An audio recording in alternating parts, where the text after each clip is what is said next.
Hello guys, ഇന്ന് നമ്മൾ ചേച്ചിയുടെ വീട്ടിൽ തന്നെയായിരുന്നു കേട്ടോ. അപ്പോൾ ഉച്ചയ്ക്ക് എല്ലാവരും കൂടെ ഫുഡൊക്കെ കഴിച്ച് എല്ലാവരും മയങ്ങാൻ കിടന്ന സമയത്ത് എനിക്കെന്തോ ഉറക്കം വന്നില്ല. അപ്പോൾ ഞാൻ ഒരു മാങ്ങ പൊട്ടിച്ച് കഴിക്കാമെന്ന് വിചാരിച്ചു.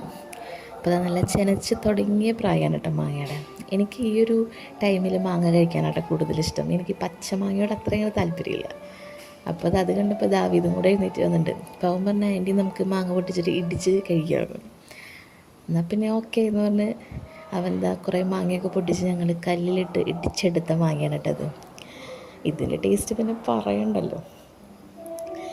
മാങ്ങയ്ക്ക് കൂട്ടിന് കുറച്ച് കാന്താരി മുളകും മുളക് പൊടിയും ഉപ്പും വെളിച്ചെണ്ണയും പിന്നെ ദാവീദിനൊക്കെ കുറച്ച് കറിവേപ്പിലയും കൂടി ഇട്ടുണ്ടായിരുന്നു. സംഭവം കിടുവായിരുന്നു കേട്ടോ. അങ്ങനെ ഞങ്ങളതൊക്കെ കഴിച്ച് വയറ് നിറഞ്ഞു ഗൈസ്.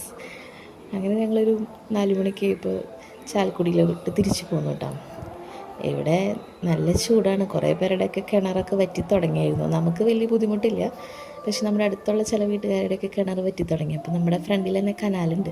അപ്പോൾ വന്ന സമയത്ത് അതൊക്കെ നിറഞ്ഞ് കവിഞ്ഞ് കിടക്കാൻ കേട്ടോ. അപ്പോൾ എല്ലാവരുടെയും വെള്ളത്തിൻ്റെ ഒരു ബുദ്ധിമുട്ട് അങ്ങ് കുറഞ്ഞ് കിട്ടി. കുട്ടിപ്പട്ടാളൊക്കെ കനാലിൽ കിടന്ന് മതിയായിരുന്നു കേട്ടോ. അങ്ങനെ അതൊക്കെ കണ്ട് നമ്മളിതാ വൈകുന്നേരം ചോറൊക്കെ റെഡിയാക്കി മീൻ വാങ്ങിച്ചു കൊടുക്കുന്നുണ്ടായിരുന്നു. അപ്പോൾ മീനും മീൻ കറിയും മീൻ വറുത്തതും. അപ്പോൾ ഗുഡ് നൈറ്റ്.